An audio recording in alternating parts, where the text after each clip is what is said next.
In this module, we will be running the bowel. You can start this either proximally at the ligament of Treitz or distally at the ileocecal valve. The patient's anatomy and the indication for which you are running the bowel would dictate whether you start proximally or distally. In this particular case, we're going to be starting the investigation proximally at the ligament of Treitz, which we've labeled as number 1.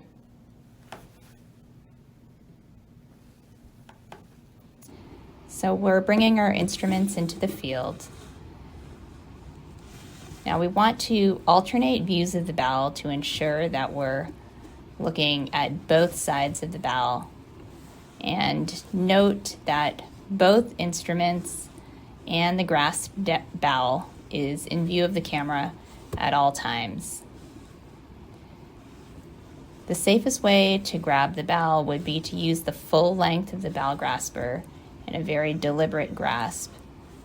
A partial grab may result in a pinch or a tear of the bowel.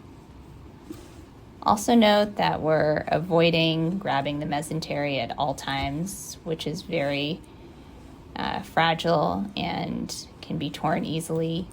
We're also always holding the bowel with one hand or the other. If you drop the bowel entirely with both graspers, it's often difficult to recognize which loop you had been manipulating, and you'll have to start your whole investigation again.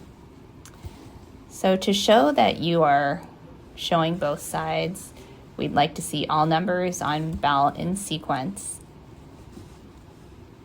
We also would like to ensure that you're not using excessive force when handling the bowel and that you're not crossing your hands. We've reached the end of our investigation and now have you point to the Meckel's diverticulum